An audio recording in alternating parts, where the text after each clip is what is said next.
रोशनपुर नाम के गांव में चंदा और शांति नाम की जिठानी और देवरानी रहती थी। चंदा का पति बहुत पैसे वाला था। उनके पास किसी भी चीज की कोई कमी नहीं थी और उसके विपरीत शांति का पति बहुत ही गरीब और नशेड़ी था। शांति चंदा के घर में काम करके अपना घर चलाती थी।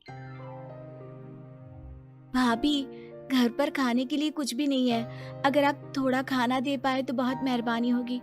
मुझे जो भी पैसे मिलते हैं वो तो आपके देवर नशे में उड़ा देते हैं। ये तुम लोगों का ना रोज रोज का ड्रामा हो गया है। अब देवर जी कमाते नहीं है तो मैं क्या करूं? तुम्हारा पति तो तुम्हारी सारी कमाई दारू में उड़ा देता है। रहने दो भूखा उसे। अरे ऐसे मत बोलिए भाभी, आप तो जानती ही हैं कि वो मन के कितने साफ हैं, पर इस बेरोजगारी के कारण उन्हें दारू पीने की लत लग गई है। अरे अपना ये रोना गाना बाद में कर लेना, पहले काम निपटा ले घर का। मेरा और टाइम खराब ना कर। जा गेहूं पीस ले, फिर तुझे कपड़े भी धोने हैं। शांति रसोई घर में जाकर गेहूं पीसने लगती है। पीसते पीसते कुछ गेहूं वहां कपड़ों में गिर जाते हैं, जिसे देखकर उसके दिमाग में एक आइडिया आता है। क्यों ना ऐसे ही थोड़े गेहूं मैं अपने पल्लू में बांधकर घर ले जाऊं, फिर एक बर्तन में जमा कर लूंगी और उसे पीसकर रोटी बना लूंगी। कुछ दिन तो ऐसे ही चलता रहा, मगर फिर एक दिन चंदा ने शांति को ऐसा करते हुए देख लिया। अरे पहले तो मुझे लगा तुम लोग बस गरीब हो, पर तुम लोग तो चोर भी हो। चोरनी कहीं की। मुझे तो लगता था तू गेहूं पिसती है, पर तू तो अपने पल्लू में गेहूं छुपा कर ले जाती है। निकल मेरे घर से। मुझे माफ कर दो भाभी, हमारे पास खाने के लिए एक दाना तक नहीं था, इसलिए मुझे ये सब करना पड़ा। अरे तुम लोग मेरे रिश्तेदार हो, इसीलिए दया कर कर तुझे मैंने अपने घर पे काम पर रख लिया। पर तू और तेरा पति हमारे खानदान का नाम मिट्टी में मिलाने पर उतारू हो चुके हैं। आपको मुझे जितनी गालियां देनी है दीजिए, मारना है तो मार भी लीजिए भाभी, पर मुझे काम से मत निकालिए। परिवार की बात है, वरना कोई और ऐसा काम करता ना तो धक्के मार कर कब से घर का बाहर निकाल दिया होता। रोते रोते शांति अपने घर चली जाती है, जहाँ उसका नशेड़ी पति कहता है, अरे कहाँ रह गई थी कामचोर? इतनी देर क्यों कर दी? आज पैसे लाई कि आज भी खाली हाथ वापस आ गई है? अपने हाथ दिखा। जरूर पैसे छुपा लिए ताकि मैं दारू ना पी पाऊं। नहीं जी, मैं आपसे क्यों छुपाऊंगी, और अभी आप दारू पीने की बात कर रहे हैं, उसी कारण तो आज हम लोगों की ये हालत हो गई है। किसी काम की नहीं है तू, बिना मार खाए समझेगी नहीं। रख, अभी तेरे होश ठिकाने लगाता हूँ। रामलाल शांति को बहुत मारता है। शांति का मन दुखी हो जाता है और वो गांव के तालाब के पास के एक पेड़ के नीचे बैठकर फूट फूट कर रोने लगती है।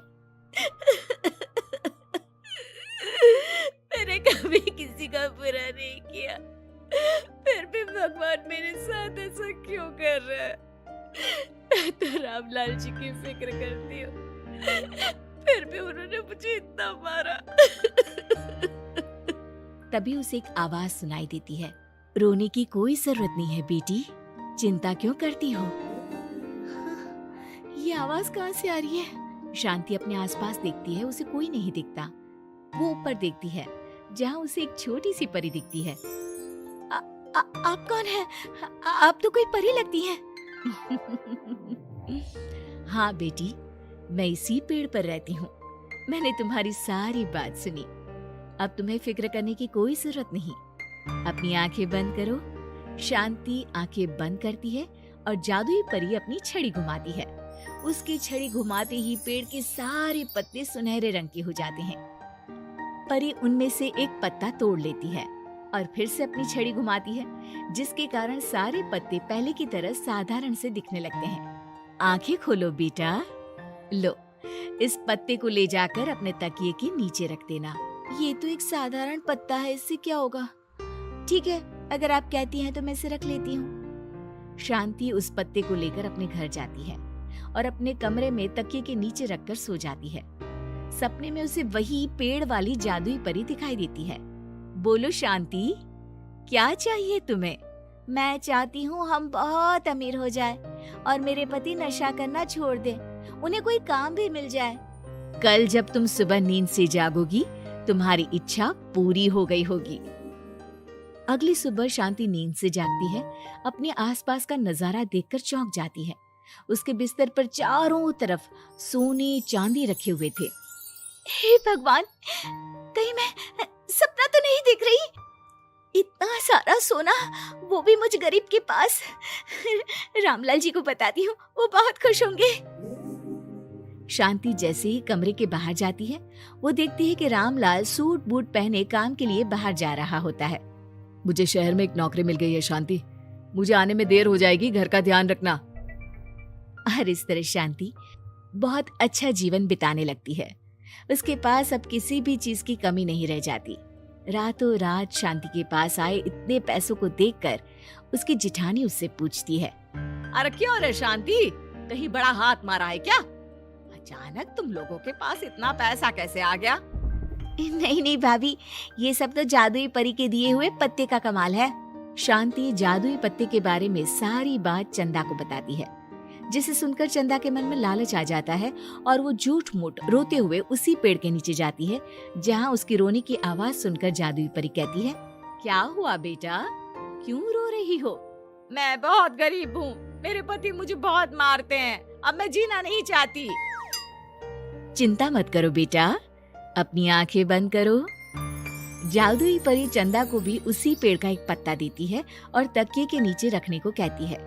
चंदा उस पत्ते को लाकर अपने तकिए के नीचे रख लेती है और अगली सुबह जब उठती है तो उसके कमरे में चारों तरफ सांप बिच्छू रहते हैं। अरे बचाओ बचाओ, कोई मुझे बचाओ, ये कैसा पत्ता है जिसे लाने के बाद उस गरीब शांति के पास तो इतना सारा सोना आ गया, और मेरे चारों तरफ ये सांप बिच्छू, अरे कोई बचाओ।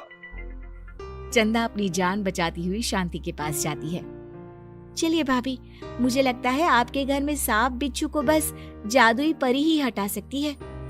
दोनों मिलकर जादुई परी के पास जाते हैं। ये सब तुम्हारे बुरे इरादों का नतीजा है चंदा। तुम झूठ मूठ बस पैसे के लालच के कारण यहाँ आकर रो रही थी, इसीलिए तुम्हें जादुई पत्ते ने उसकी सजा दी। अरे मुझे माफ कर दीजिए जादुई परी, मेरे मन में लालच आ गया था। अरे शांति, तुम भी मुझे माफ कर दो, मैंने तुम्हारे साथ बहुत गलत किया है, फिर भी तुम मेरी मदद के लिए आई। चंदा को अपनी गलती का एहसास हो जाता है, इसलिए जादुई परी उसके घर से सारे सांप बिच्छू को गायब कर देती है। चंदा और शांति आपस में मिलजुल कर रहने लगती हैं।